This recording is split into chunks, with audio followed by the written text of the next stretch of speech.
अभिवादन स्वीकार कीजिए ब्रजेश मिश्रा का और आप देखना शुरू कर चुके हैं द डिबेट। बहनों भाइयों, उत्तर प्रदेश के मुख्यमंत्री योगी आदित्यनाथ एक बड़े डेलीगेशन के साथ सिंगापुर और जापान की यात्रा पर गए हुए हैं। आज वो सिंगापुर में पहुंचे, जहां पर उन्होंने उत्तर प्रदेश में एक बड़े निवेश को आकर्षित करने के लिए स्वयं बैठकें की हैं और सिंगापुर से उनको बड़े प्रस्ताव भी हासिल हुए। मुख्यमंत्री योगी आदित्यनाथ का काम, उनके तेवर और निवेश को लेकर उनकी क्या रणनीति है और उत्तर प्रदेश के लिए उनका सिंगापुर दौरा कितना अहम है और इसके पीछे विपक्ष ने कुछ राजनीतिक मसले भी उठाए हैं। हम समग्रता के साथ आज इस विषय पर पूरी चर्चा करेंगे। बहनों भाइयों, उत्तर प्रदेश के मुख्यमंत्री योगी आदित्यनाथ आज सिंगापुर में मौजूद हैं। वो उत्तर प्रदेश में निवेश को आकर्षित करने के लिए एक बड़े डेलीगेशन में, जिसमें 2 कैबिनेट मिनिस्टर और तमाम अधिकारी गए हैं, उनको लेकर सिंगापुर और जापान के दौरे पर हैं। आज वो सिंगापुर में प्रधानमंत्री से भी मिले, कई कंपनियों के सीईओ से भी मिले और उन कंपनियों से भी मिले जो उत्तर प्रदेश में निवेश को लेकर रुचि रखते हैं।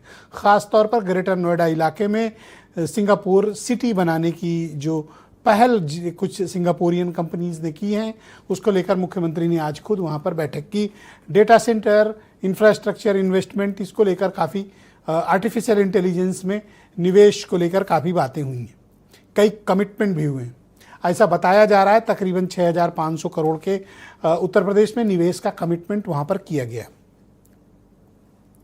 मुख्यमंत्री ने इंडियन डायस्पोरा यानी भारतीय समुदाय को भी, एक बड़ी गैदरिंग को भी एड्रेस किया है।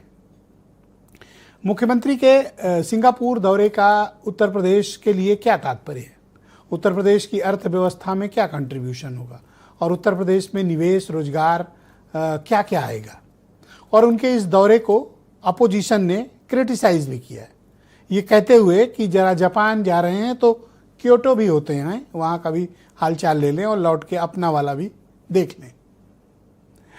उत्तर प्रदेश के में भारतीय जनता पार्टी और यूपी की सरकार इस दौरे को बहुत ही प्राथमिक तौर पर बहुत ही सक्सेसफुल करार दे रहे हैं, क्योंकि पहले दिन ही उनको इतने कमिटमेंट्स फॉरेन से मिले हुए हैं।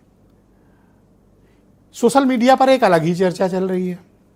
ये तो बात हुई कि निवेश क्या हुआ या इसके आर्थिक कूटनीतिक महत्व क्या है। सोशल मीडिया अलग ही चल रहा है। करें, देखिए, योगी जी गए सिंगापुर भगवा ड्रेस में और हिंदुत्व की ताकत को मजबूत करके आए हैं। उनका भगवा ड्रेस सिंगापुर में पहनना आज इंटरनेट पर काफ़ी स्टॉर्म क्रिएट किए हुए, काफ़ी धूम मचाए हुए कि योगी जी ने वहाँ भी जो है कपड़े नहीं बदले, वही कपड़े पहने हैं भगवा कलर के, और उनके कामकाज का तरीका भी वैसे ही है जैसे वो उत्तर प्रदेश में करते थे, मेहनत के साथ, काफ़ी परिश्रम करते हुए लोगों से मुलाकात की। विपक्ष इसको इन सबको क्रिटिसाइज कर रहा है। विपक्ष का ये कहना है कि अब जब सत्ता जा रही है तब वो इस तरह के कार्यों में लिप्त हैं और इस तरह से घूमने निकले हुए हैं। विपक्ष इसको सैर सपाटा कह रहा है और कह रहा है विपक्ष की उत्तर प्रदेश को इससे कुछ हासिल नहीं होगा। क्या, कितनी सच्चाई है? जापान और सिंगापुर का उत्तर प्रदेश से क्या नाता है? बहनों भाइयों, कल्चरल टाई है। उत्तर प्रदेश और सिंगापुर के रिश्ते बड़े मजबूत हैं। आप पूर्वी उत्तर प्रदेश में जाएं, तकरीबन हर तहसील से 2-4-10 लोग सिंगापुर में जरूर होंगे, ख़ासतौर पर गोरखपुर रीजन और ये अपना बनारस रीजन। इधर के लोग, इनके लिए दुबई जाना, ये यूरोप कम जाते हैं। उधर के हमारी तरफ के पूर्वांचल के लोग, कुछ काम धंधे की तलाश में पढ़े लिखे लोग, वो माइग्रेट किए सब कहाँ, सिंगापुर। तो सिंगापुर और पूर्वी उत्तर प्रदेश का बड़ा खासा नाता है। भारत और जापान का रिश्ता तो आज से नहीं है, दशकों से भारत और जापान के जो रिलेशन है बड़े स्ट्रांग हैं। उत्तर प्रदेश की जो सबसे बड़ी खूबी है बहनों भाइयों, वो है उसका स्ट्रेटजिक लोकेशन। ख़ास तौर पर उत्तर प्रदेश का जो एनसीआर एरिया है, ये हरियाणा के एनसीआर से और दूसरे एनसीआर से बिल्कुल अलग है।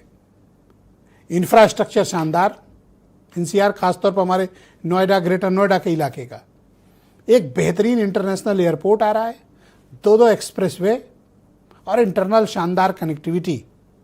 ये उत्तर प्रदेश को और दिल्ली से नज़दीकी, ये उत्तर प्रदेश की लोकेशन को किसी के भी मुकाबले श्रेष्ठ रखती है। और उत्तर प्रदेश के मुख्यमंत्री अपनी श्रेष्ठता का लाभ सिंगापुर और जापान से निवेश के जरिए लाना चाहते हैं। लेकिन उनको कितनी सफलता मिलेगी, आज हम डिबेट में चर्चा करेंगे। पहले सुनिए मुख्यमंत्री के आज के स्टेटमेंट और उस पर लीडर की प्रतिपक्ष की प्रतिक्रिया, फिर आज की डिबेट को हम आगे बढ़ाएंगे।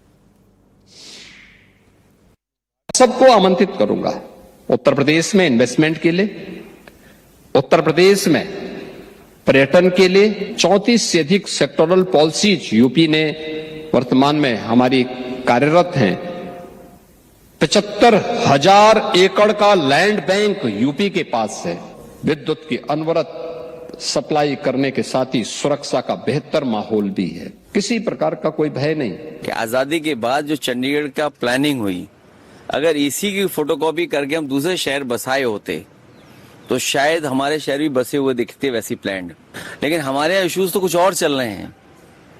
कुछ लोग भारत छोड़ करके सिंगापुर और जापान की यात्रा पे निकल गए।